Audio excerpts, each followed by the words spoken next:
Duvalier in Haiti, and General Figueiredo in Brazil, General Strasser in Paraguay, General Pinochet in Chile, all of whom were on the way out within a year and a half of the Pope's appearing and galvanizing an opposition.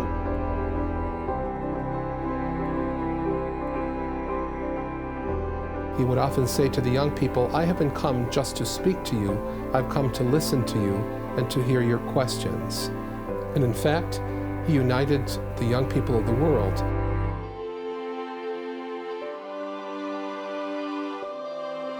He courageously faced the international community in saying that we must protect the sanctity, dignity of all people from conception to natural death.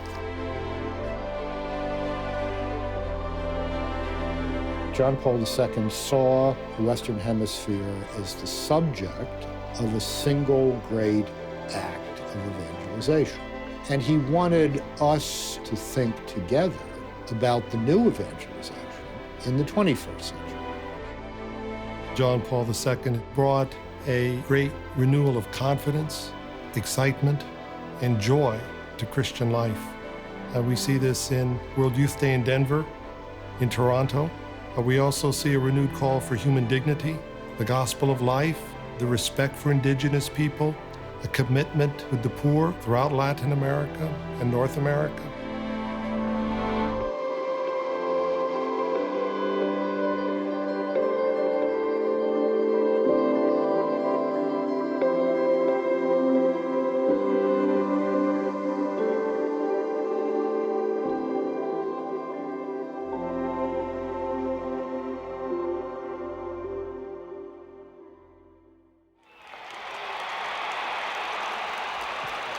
La elección de Juan Pablo II en octubre del 1978 sorprendió al mundo.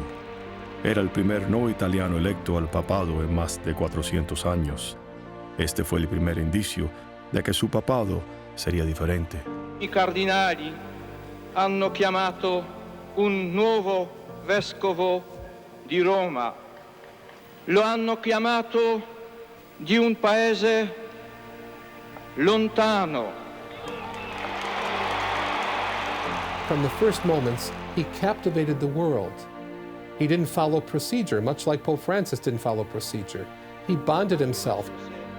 He electrified the world by his presence. It was a youthful presence, a booming voice.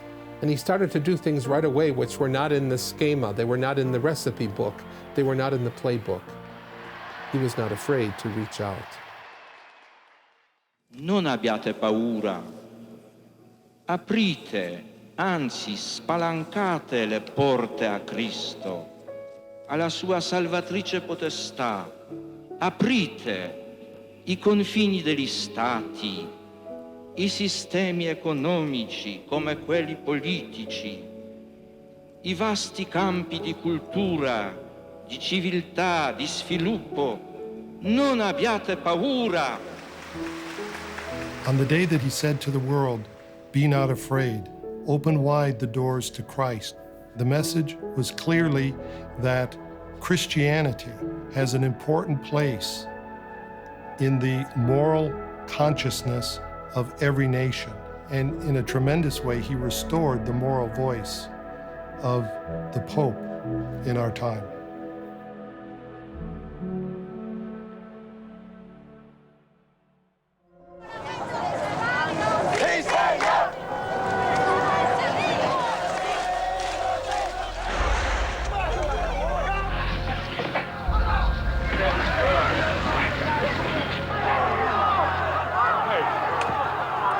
Cuando Juan Pablo asumió el papado, se enfrentó a un mundo lleno de conflictos. Muy pronto, el nuevo Papa mostró a ese mundo que no solo sería un líder espiritual, sino también estadista mundial y constructor de la paz. 2 meses después de la elección del Papa, Argentina y Chile estuvieron al borde de la guerra por una controversia fronteriza. Juan Pablo sirvió como mediador. Una guerra entre Argentina y Chile hubiera acabado con cualquier proceso o intento siquiera de democratización. Entonces piden la intervención del Vaticano. Aquí lo importante es que forma parte de una diplomacia de la Santa Sede para mediar en todos los conflictos latinoamericanos para abrir cauces a la democracia. porque si no hay democracia, no hay justicia social. Pero esa es la dimensión de Juan Pablo II. Esa es su estatura de estadista, de papa, de pastor y de procesos democratizadores en América Latina. Dentro de este gran contexto, debemos entender lo que sucedió mediando una guerra que parecía inevitable entre Argentina y Chile. Pero la paz negociada representaría una breve tregua en un periodo de revueltas civiles y agitaciones violentas en toda Latinoamérica.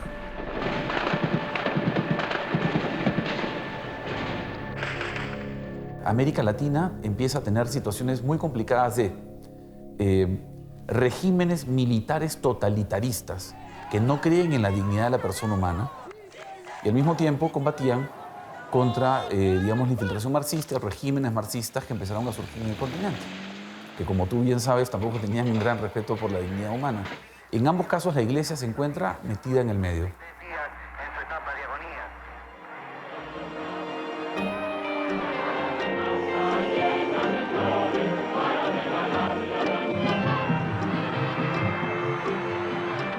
Pope John Paul put America in the center of the Catholic map. His first trip was not to Poland, was not to a European country.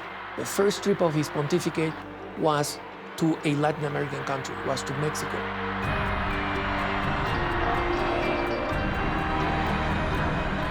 The Holy Father had a very acute awareness of America as the New World and as being a very Christian hemisphere. His very first trip as Holy Father was to the Puebla Conference in Mexico, and he came landing in Santo Domingo because he said he wanted to enter the Americas the way that the gospel did when Christopher Columbus arrived to that part of the world. Antes de realizar su primer viaje misionero, que fue paradigma para todos sus otros viajes, el Papa desde Roma le dice a Nuestra Señora de Guadalupe, le pide que le abra el corazón de sus hombres. Y vaya si se los abrió. 1 millón de mexicanos bordean la carretera por la que el Papa viaja a la ciudad de Puebla para decir un discurso en la reunión del episcopado latinoamericano. Ahí sus palabras resonarían en todo el continente. Juan Pablo abordó con decisión la cuestión de la teología de la liberación, una preocupación creciente en la Iglesia. En su definición más extrema, la teología de la liberación servía para justificar los movimientos guerrilleros. Al hablar ante los obispos latinoamericanos, Juan Pablo rechazó la idea de Cristo concebido como un revolucionario marxista. Por el contrario, exhortó a la Iglesia a proclamar el Evangelio con valentía, una verdad capaz de conducir a la transformación de la sociedad. Juan Pablo II le imprime una enorme claridad a las líneas pastorales de la Iglesia latinoamericana.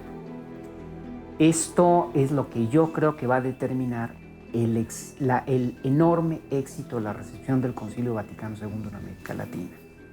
Él va a decir, todo el Evangelio contiene de suyo una teología de la liberación, pero la liberación cristiana va mucho más allá de cualquier programa sociopolítico. Reducir la fe a un programa estrictamente político revolucionario es traicionar la fe, no por la falta de justicia, sino porque el programa de la fe es muchísimo más amplio. En octubre de 1979, Juan Pablo realizó su primer viaje papal a los Estados Unidos.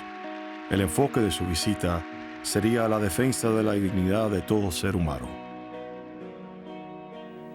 Each one of you represents a particular state, system, and political structure, but what you represent above all are individual human beings.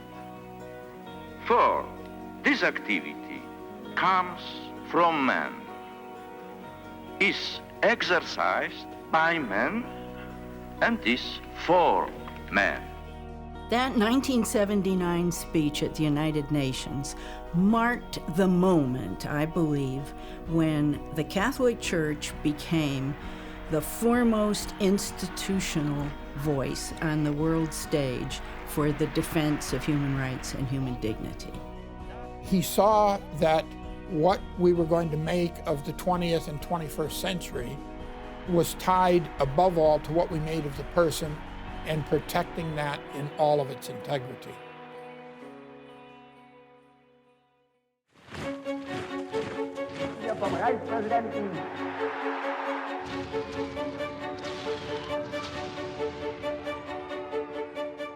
John Paul II's experience of the Second World War taught him that modernity has built into it something that he would later call the culture of death. As Pope, he applied his critique of that culture of death across the board, but with particular focus on the threats to the dignity of the human person. I do not hesitate to proclaim before you and before the world that all human life, from the moment of conception and through all subsequent stages, is sacred. Human life is created in the image and likeness of God. This explains our efforts to defend human life against every influence or action that threatens or weakens it, as well as our endeavors to make every life more human in all its aspects. As someone who was standing on the Mall in Washington in 1979, you could feel the impact that John Paul II had. This energized the pro-life movement in America, not only among Catholics, but among a broad base of Americans. And his consistent articulation of the gospel of life, which began in this homily in Washington, has had a tremendous impact for nearly half a century. Culture was a key concept for John Paul II. We must never forget that he was a philosopher as well as a priest.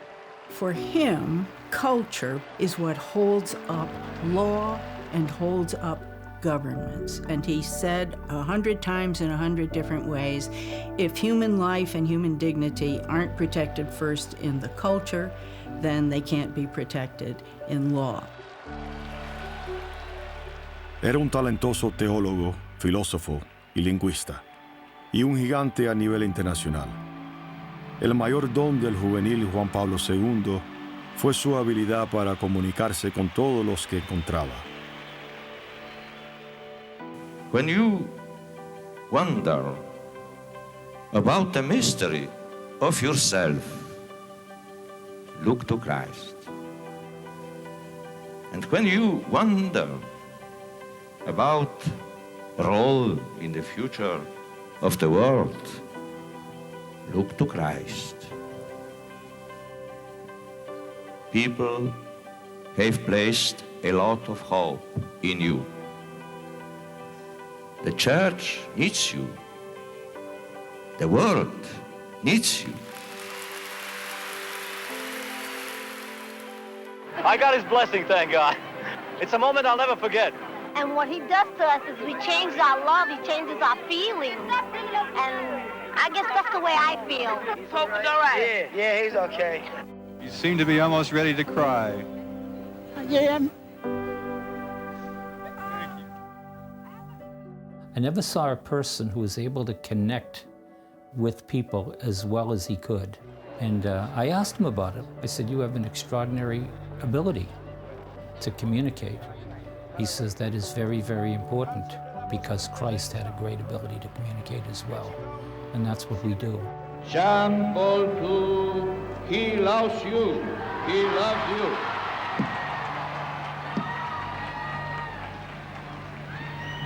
It is all my message.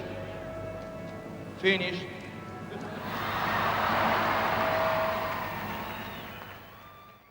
Papa, como lo hiciera Pablo VI en Medellín, y él siguiendo eso besa la tierra de Nicaragua libre. The church in Nicaragua is polarized, and the Sandinistas are trying to construct an alternative to the institutionalized church by generating radical politics within the Catholic communities.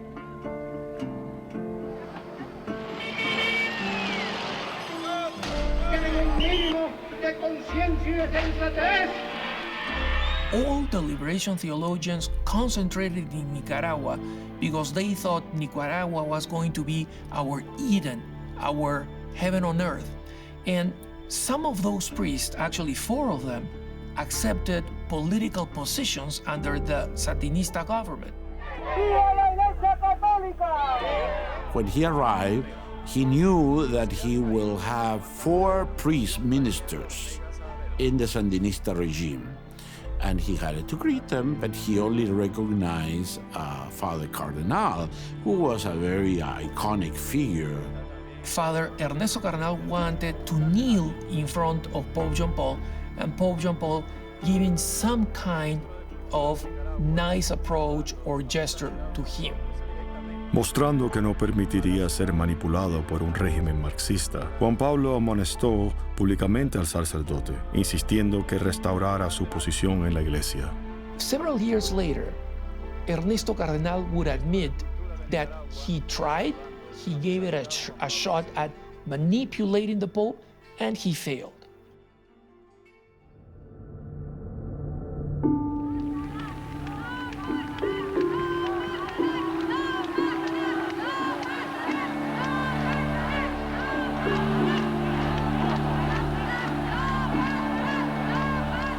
La Iglesia debe mantenerse unida para poder contrarrestar deformaciones debidas a cualquier ideología humana o programa político.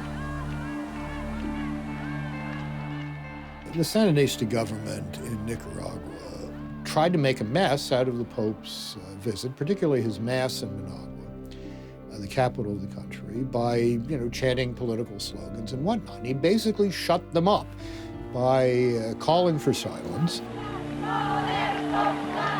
Silencio. Happily, Father Tucci had arranged for that Mass to be broadcast all over Central America. And people were appalled at this viciousness towards the Pope. La primera que quiere la paz es la Iglesia. And it's from that point, I think, that Marxist current in Central America begins to recede. People said, if dissing the Pope is at the center of this project, we don't want any part of it.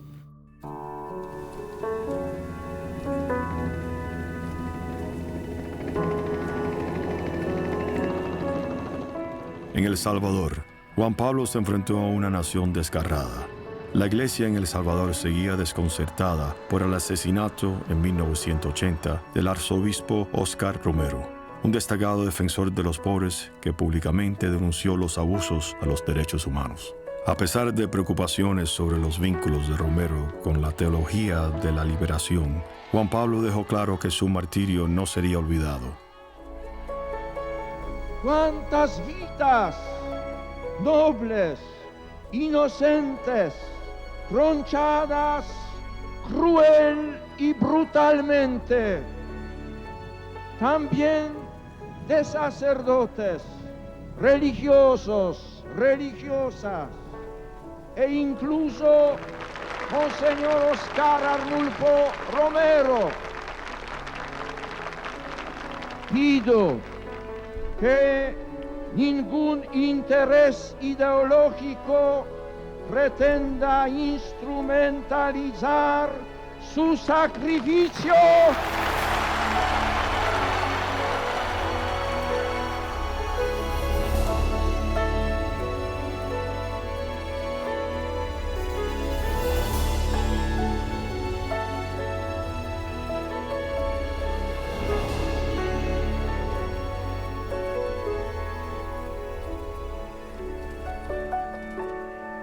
viene a traer un mensaje de paz, de reconciliación, porque ya sabemos que los países centroamericanos han estado en constante conflicto. Entonces la llegada del Santo Padre debe de hacernos motivar.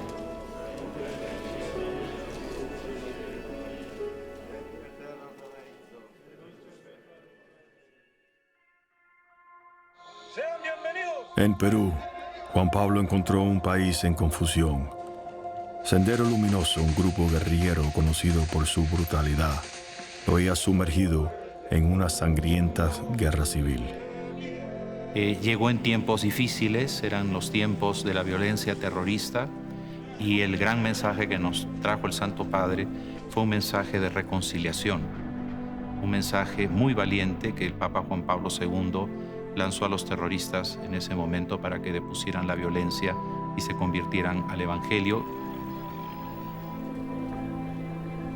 Para Juan Pablo, la búsqueda de la paz iba de la mano de la justicia social.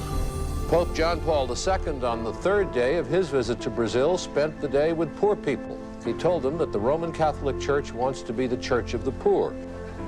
As the Pope faced the people of Vidigal, he appeared very moved.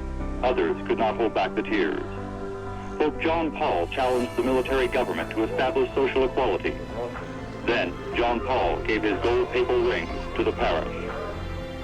Vocês, avelados, está muito perto do coração do Papa, porque está muito perto do coração de Cristo. Os pobres são os prediletos de Deus, e a eles Jesus dedicou amor de preferência que a Igreja deseja imitar. En 1987, Juan Pablo volvió a Norteamérica. En una teleconferencia con jóvenes, el Papa escuchó a Tony Meléndez, un talentoso músico que nació sin brazos. Today is like no other day before. You and I will never be. I'm in the audience on a small platform, and he comes over and kisses me. And next thing I hear is Tony. And, you know, in that Polish voice of his, Tony, Tony, Tony. I hear my name, and my eyes get big again, and my heart starts racing again.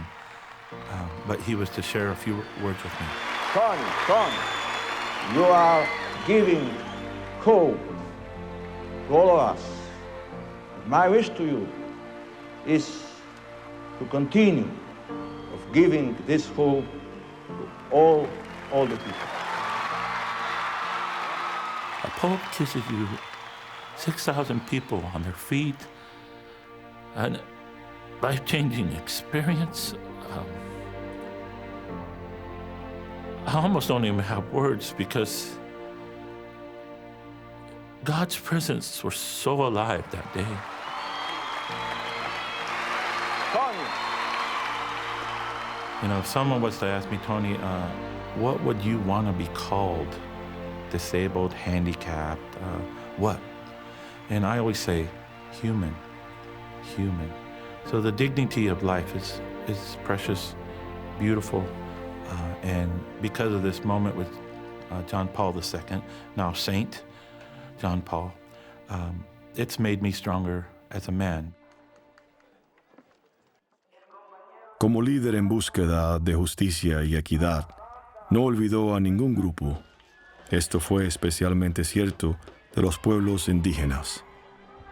En todos los viajes por América Latina, principalmente Guatemala, México, Centroamérica, en lugares de una alta densidad de población indígena, siempre estuvo con ellos, estuvo junto a ellos. La raíz indígena adquiere un papel preponderante dentro de la cristiandad de América, por decirle de alguna manera. Y esto, al darles visibilidad, orienta líneas pastorales muy importantes en beneficio de los indígenas. Y entonces, con esta visibilidad, con esta línea teológica y pastoral que le impone Juan Pablo II, gana mucha claridad cuál es el objetivo de una pastoral indígena en la reivindicación de sus culturas, en la reivindicación de sus personas. When he went to Ontario and he allowed himself to be blessed and smudged in a sacred way by our elders. That was significant. Of course, it was also in his messages, he said that Jesus himself is Indian. Now, no other spiritual leader had ever said that before. And the Holy Father came here and recognized the self-determination of our people. Sé de los pocos hermanos y hermanas indígenas que han sido desplazados de sus lugares de origen. Existen igualmente muchas comunidades indígenas que sufren un alto índice de pobreza. Quiero aseguraros que la Iglesia os acompaña y apoya en vuestras legítimas aspiraciones y justas reivindicaciones.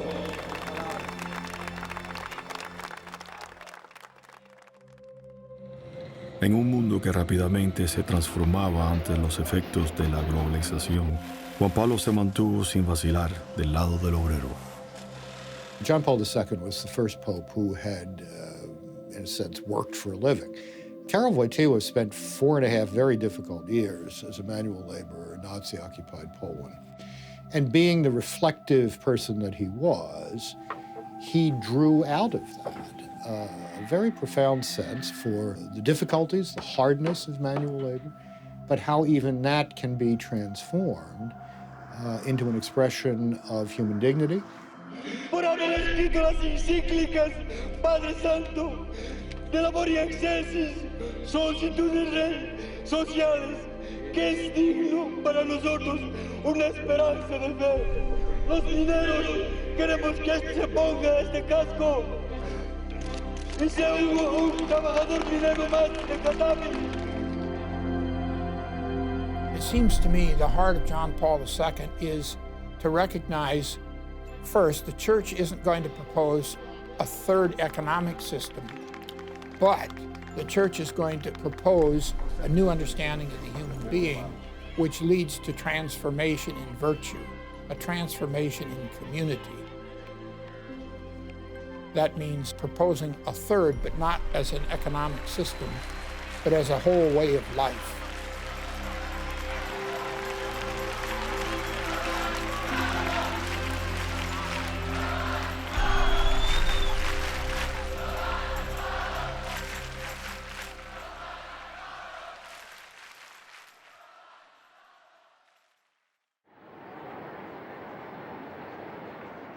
El Papa decía que lo más cercano a la política era la caridad, era el amor, porque es una vocación de servicio.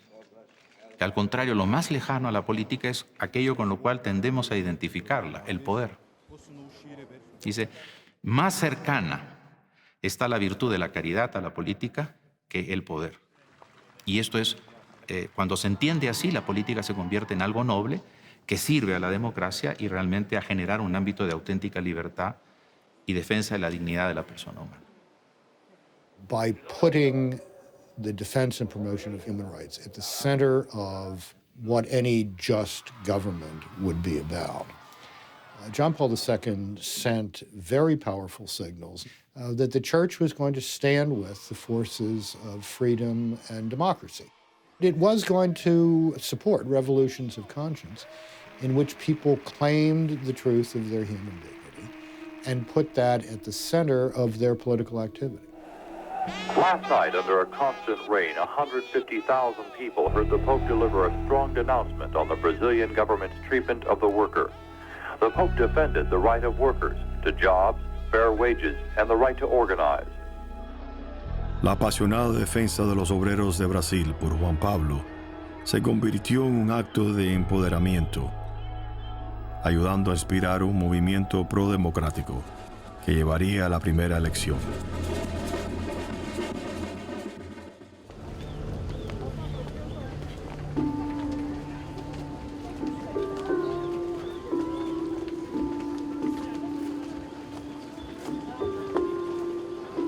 Al acercarse a su visita en Haití en 1983, Juan Pablo conoció muy bien los abusos del presidente Duvalier, conocido por el mundo como Baby Doc. Gobernó el país más pobre del hemisferio a través de un grupo paramilitar. The visit of John Paul II to Haiti was very dramatic. People were fed up with the dictatorship. The masses of people came to welcome the Holy Father, and it was an expression of hope, of desire to see a change of regime in Haiti. John Paul II showed up and made a speech in Creole. He said, "Faut que ça change. Things need to change here." So this visit that was supposed to buttress the regime of Baby Doc ended up publicizing all the problems of the regime to a local and international audience and giving international backing to all the people who were criticizing Baby Doc locally. Baby Doc fue derrocado en 1986. It is official now. The president of Haiti, Jean-Claude Duvalier, has fled his country. Duvalier's exile brings to an end a 30-year dynasty. John Paul II marks the generation of a Catholic politics of democratization for the first time. Popes before him talked about democracy. He's the one, for the first time, who actually generated a Catholic involvement concretely in the process of democratization, who made it possible for the third wave of democratization around the world to be overwhelmingly a Catholic wave.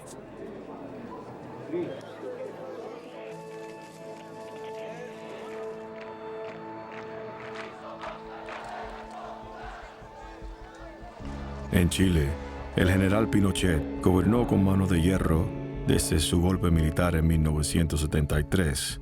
Su reinado se caracterizó por los abusos a los derechos humanos y la represión de las libertades civiles. The Holy Father arrived in Chile. He was well informed, brief. He was very polite in the presidential palace, but then he went and celebrated in the National Stadium. And there, at the celebration, the Holy Father publicly condemned the violations of human rights. When he was dealing with dictators, I think he tried to get these men to understand that they were going to be judged by history. The pastor was always at work in these conversations between John Paul II and political figures. John Paul II's role during the Pinochet dictatorship is paradigmatic of his role in Latin America more generally. He helps to thread a needle, in a certain sense, between the polarized politics of the radical left and the repressive and authoritarian and criminal right. He's not afraid to inspire the church to speak out in an uncompromising way to condemn torture, disappearance, systematic oppression, the use of violence. At the same time, though, he helped to facilitate a transition away from the Pinochet dictatorship that affirmed democracy as the proper response. La caída de Pinochet pronto le siguió la caída del general Alfredo Stroessner, que fue el dictador militar de Paraguay durante mucho tiempo. El general Stroessner recibió a Juan Pablo II en su país solo para ver que su reino de terror se desmoronaba como resultado de la misma. Las cosas con los viajes del Papa habían cambiado mucho en América Latina. Una persona o alguien de la jerarquía católica que antes hablase de derechos humanos o de dignidad de la persona, en algunos países era tachado casi de subversivo. El Papa pudo hablar de todo esto en profundidad y cambió completamente las reglas del juego. Y Espíritu Santo.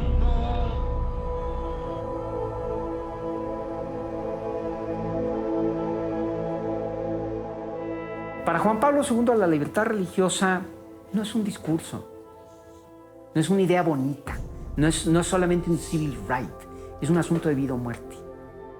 Para los católicos mexicanos, la batalla por la libertad religiosa fue una lucha constante pagada con la sangre de innumerables mártires.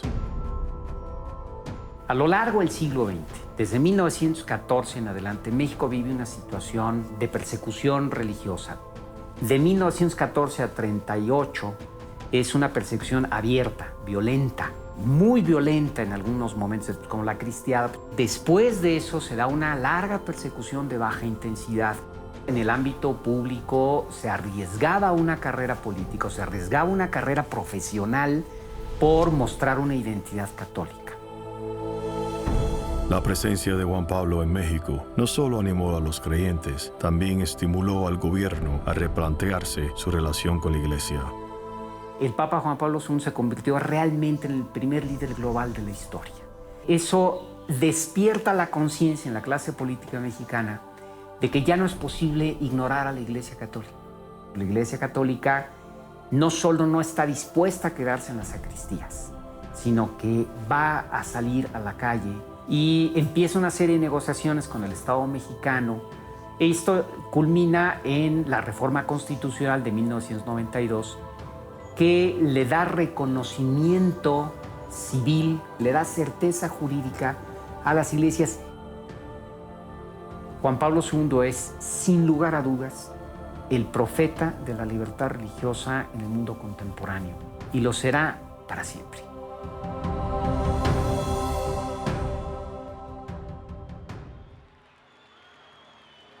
Sus enemigos dijeron que vino a Latinoamérica a aplacar las esperanzas de las masas. En realidad, inició una revolución. Y fue en el continente americano donde Juan Pablo iniciaría un nuevo tipo de revolución a realizar la Jornada Mundial de la Juventud en Buenos Aires en el 1987. El espectáculo de millones de jóvenes reunidos con el Papa se convertiría en un símbolo de la juventud y vitalidad de la Iglesia. Pero en 1993, mientras se preparaba la Jornada Mundial de la Juventud en Denver, escépticos dudaban que el evento tuviera eco en Estados Unidos.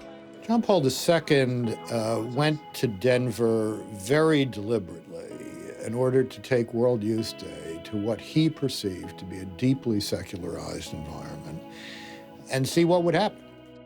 They said with World Youth Day, as a matter of fact, you could expect no more than 20,000 young people. That was what the projections were from some of the officials that we were talking to. We had a surprise waiting for us.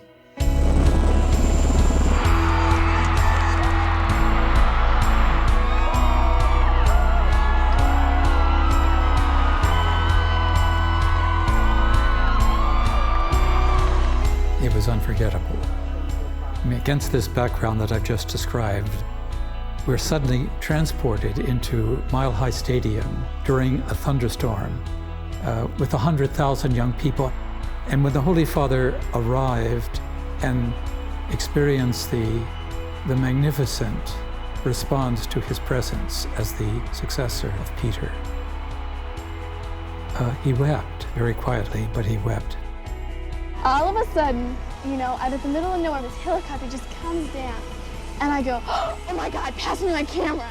John Paul II, we love you.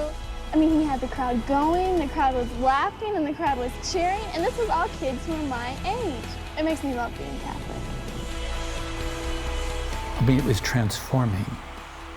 For him, it was transforming for the bishops. It was transforming for the young people. And then towards the end of his talk, it stopped raining and this rainbow appeared across the stage. It felt like a sign from God, that we are here and that what we're doing is wonderful.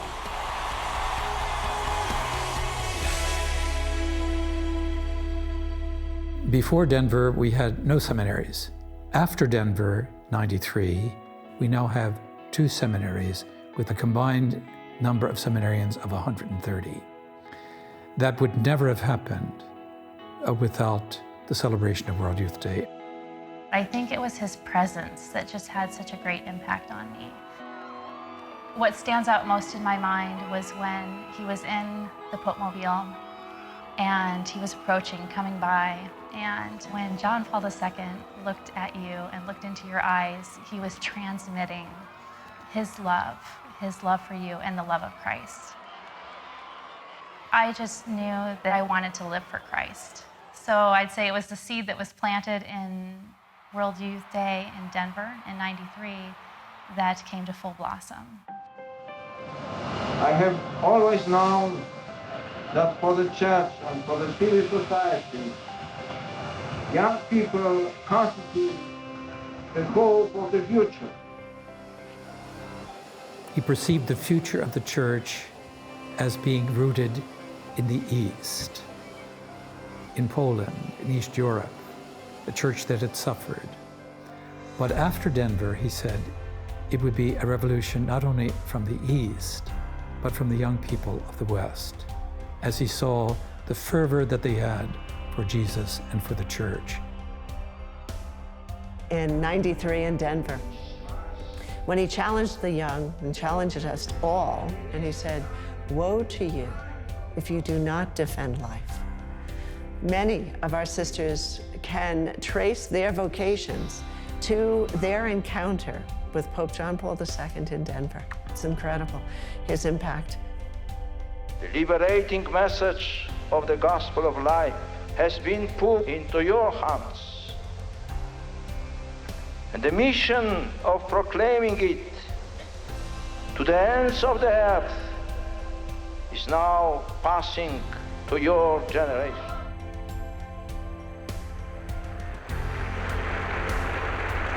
En 1995, Juan Pablo volvió a los Estados Unidos. En Nueva York se dirigió a la Asamblea General de las Naciones Unidas con motivo de su 50 aniversario.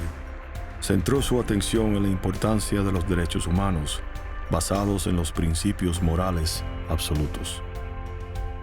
What's really clear in John Paul II's call for a new anthropology of human rights is if you're going to affirm human rights as the defense of the human person, you can't afford to take some and not others.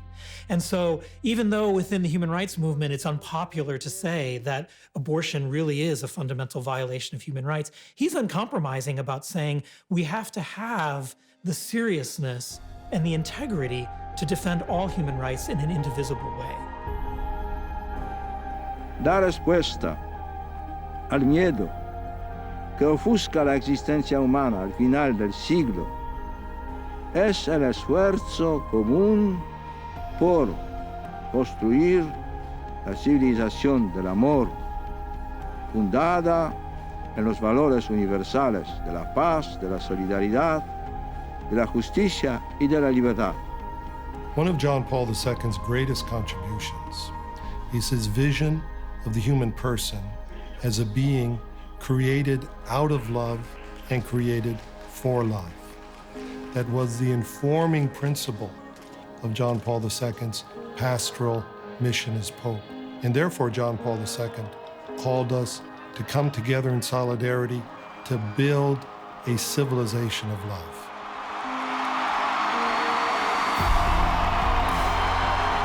Aunque había envejecido, Juan Pablo aún mantenía su fuerza moral y su admirable voluntad.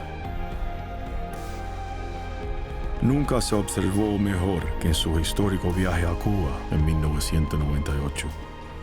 Recuerdo el primer viaje de Juan Pablo II a Polonia en el 79. El lenguaje en Cuba era idéntico, adaptado a la situación local, pero era idéntico.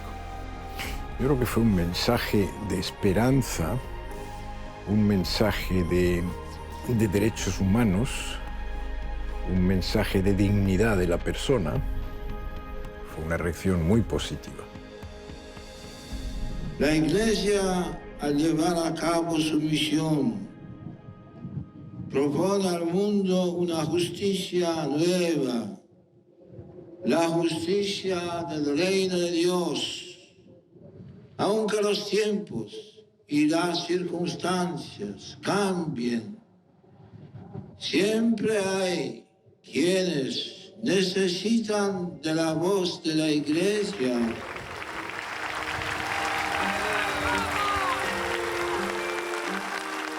El mensaje de Juan Pablo II incluía elementos como aspirar a mayor libertad religiosa, elementos como el plantear que el Estado cubano no tenía nada que temer de la Iglesia, una Iglesia servidora.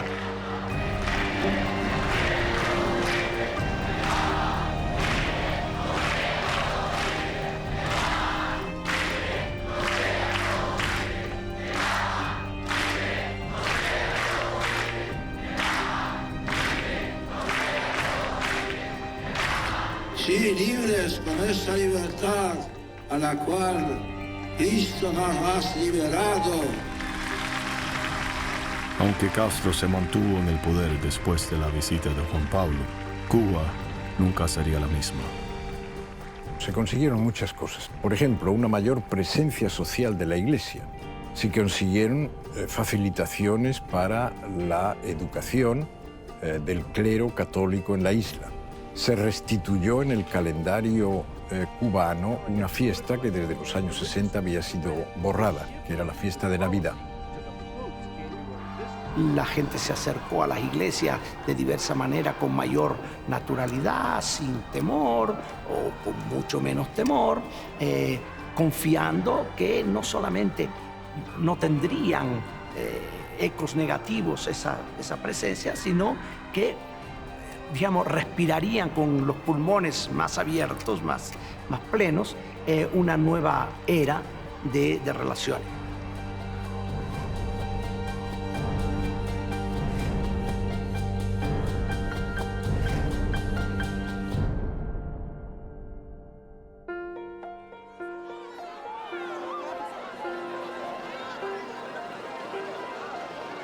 Juan Pablo atravesó el Atlántico para otra Jornada Mundial de la Juventud en 2002. Fue su tercer viaje a Canadá. En 1984 se había convertido en el primer papa en visitar tierra canadiense. Esta vez vino a Toronto, una secular metrópolis necesitada de un auténtico testimonio de vida espiritual. When the World Youth Day is given to a particular country, it's given to that country as a gift to wake the country up. And certainly in secular Toronto, the World Youth Day had a huge effect. When we speak of World Youth Day, we speak of the joy that invaded this city. On those days that the World Youth Day was here and that he walked among us, Pope John Paul II, it united people together of all faiths, of all ethnic backgrounds, and it brought forth goodness. Although I have lived through much darkness and the harsh totalitarian regimes, I have seen enough evidence to be unshakably convinced that no difficulty, no fear is so great that it can completely suffocate the hope that springs eternal in the hearts of the young. He, out of like all the world leaders, really believe in the youth. He believes in us. He's just so beautiful in his own life, and you can tell that his own youth is so there on the surface with him too. What I found fascinating with this interest in young people, especially in Pope John Paul II in the final years, he was not a rock star, he was not in good physical shape, he was not an athlete. John Paul II was a witness. And it didn't matter the age, the infirmity, the illness, the immobility, the slurred speech, all of the things that we witnessed, particularly in Toronto, were not a deterrent, but rather an attraction. And I think part of it is they saw extraordinary humanity and extraordinary holiness. And extraordinary humanity and holiness do not depend on the same qualities that the world does for its form of success.